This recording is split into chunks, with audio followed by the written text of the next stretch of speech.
నమస్కారం. మీరు చూస్తున్నారు ఆర్టీవీ హెల్త్. నేను Sahasra. March 4 World Obesity Day. దీన్ని ఎందుకు స్పెసిఫిక్‌గా మార్చ్ 4ని సెలబ్రేట్ చేస్తున్నారు? అసలు ఒబెసిటీ డే రోజు ఏం థీమ్ ఉండబోతుంది ఈసారి? డబ్ల్యూహెచ్ఓ ఆర్గనైజేషన్ ఏదైతే అనౌన్స్ చేసిందో మార్చ్ 4కి మరి వరల్డ్ వైడ్‌గా ఎట్లా ఉండబోతుంది? ఇవన్నీ ఈరోజు మనం తెలుసుకుందాం. ఈ విషయాలన్నీ కూడా మనతో షేర్ చేయడానికి ప్రస్తుతం మనతో పాటు ఉన్నారు యాక్టివ్ లైఫ్ ఫౌండర్ అలాగే ఫిట్‌నెస్ కోచ్ డాక్టర్ నదీమ్ గారు. నమస్తే డాక్టర్. నమస్తే. So world Obesity day 4th అనేది చాలామందికి తెలియదు. కానీ ఇప్పుడు తెలుసుకోవాల్సిన సమయం కూడా వచ్చింది. బికాస్ ఇంతకుముందు మన ఫారిన్ కంట్రీస్‌లో యూఎస్ఏ వీళ్ళంతా ఒబెసిటీలో ముందుంటే దానికి ఇప్పుడు కాంపిటీటివ్‌గా ఇండియా కూడా ముందుకు రావడం అనేది గమనార్హం. సో ఎట్లా మరి దీన్ని ఏ విధంగా తీసుకెళ్ళిపోతుంది డబ్ల్యూహెచ్ఓ? బేసిక్‌లీ డబ్ల్యూహెచ్ఓ అంటే వాళ్ళు అనౌన్స్ చేశారు డేటు. బట్ ఇది మన రెస్పాన్సిబిలిటీ. అంటే మన ఫ్యామిలీస్, మన సొసైటీని మనం కాపాడుకోవాలి.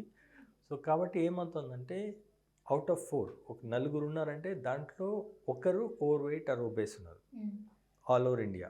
But when it comes to ఏమంటారు సిటీస్, అర్బన్ సిటీస్ తీసుకుంటే 75% పీపుల్ ఓవర్ వెయిట్ ఉన్నారు. అంటే మన తిన్న ఆహారం, మన ఎక్సర్సైజ్ అనేది తగ్గిపోయింది, స్ట్రెస్ అనేది పెరిగిపోయింది, స్లీప్ అనేది తగ్గిపోయింది.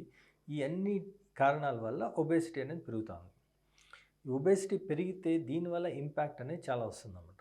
దీన్ని ఎట్లా కనుక్కోవాలి అంటే ఒబేసిటీ ఉన్నారా, ఓవర్ వెయిట్ ఉన్నారా అంటే బిఎంఐ అని ఉంటుంది. బిఎంఐ ఎప్పుడైతే చెక్ చేస్తామో 25 కన్నా తక్కువ ఉందంటే వాళ్ళు నార్మల్ వెయిట్ ఉన్నట్టు. 25 కన్నా ఎక్కువ బిఎంఐ ఉందంటే వాళ్ళు ఓవర్ వెయిట్. బిట్వీన్ 25 to 30 అంటే ఓవర్ వెయిట్. 30 కన్నా ఎక్కువ ఉందంటే వాళ్ళు ఒబేసిటీ కేటగిరీలో వస్తారు. 30 to 35 ఒక కేటగిరీ, 35 to 40 ఒక కేటగిరీ, 40 and above ఒక కేటగిరీ. సో ఇప్పుడు మీరు చూసే ఉంటారు చాలామంది 40 and above కూడా చాలామంది ఉన్నారు సొసైటీలో. 40 and above అంటే వాళ్ళు ఎంతలా ఉంటారంటే ఒక చైర్లో కూర్చోలేరు అండ్ చాలా కష్టాలు ఉంటుంది. సో వీళ్ళందరినీ హ్యాండిల్ చేయాలంటే మనకు డిఫరెంట్ మెథడ్స్ ఉన్నాయి, సిస్టమ్స్ ఉన్నాయి.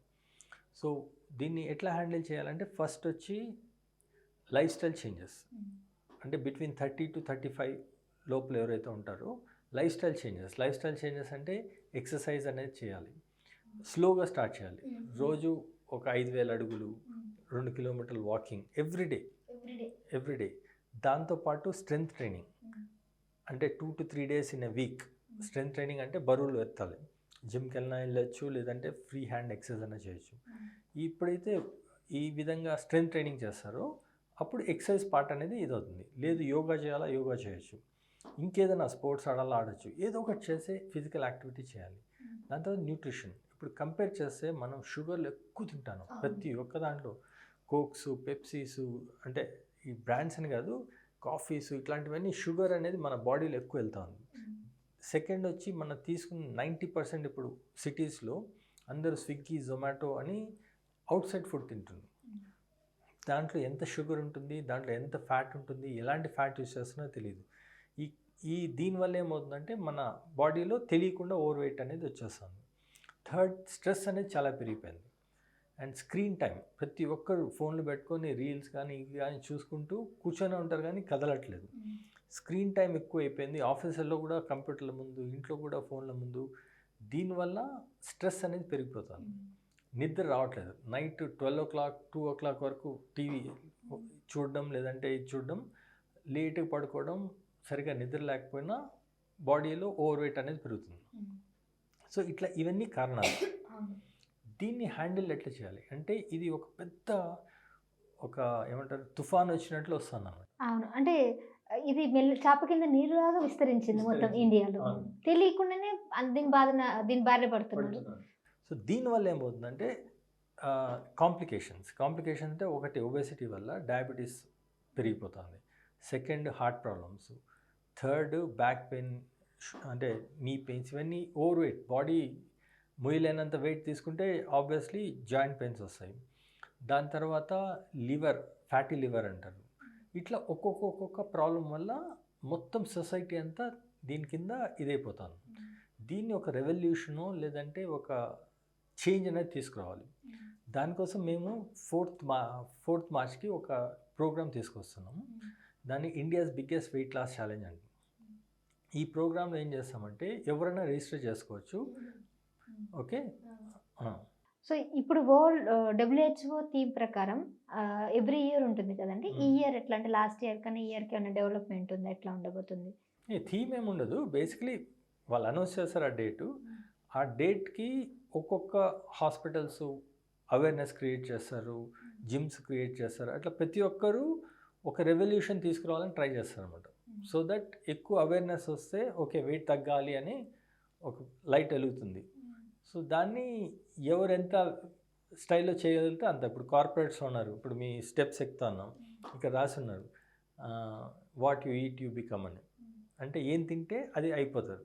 రోజు రాంగ్ జంక్ ఫుడ్స్ తింటే మీ బాడీ కూడా జంక్ అయిపోతుంది. రోజు మీరు సాత్విక ఆహారం లేదంటే వెజిటబుల్స్ తింటే సో ఏం తింటే అది అయిపోతారు. అట్లే steps, don't use the lift, staircase use చేయండి, మెట్లు ఎక్కండి, ఆఫీస్ దగ్గర నడిచి వెళ్ళండి, ఇలాంటివన్నీ యూజ్ చేస్తే ఇవన్నీ చేస్తారు. బట్ ఎంతమంది పాటిస్తున్నారు?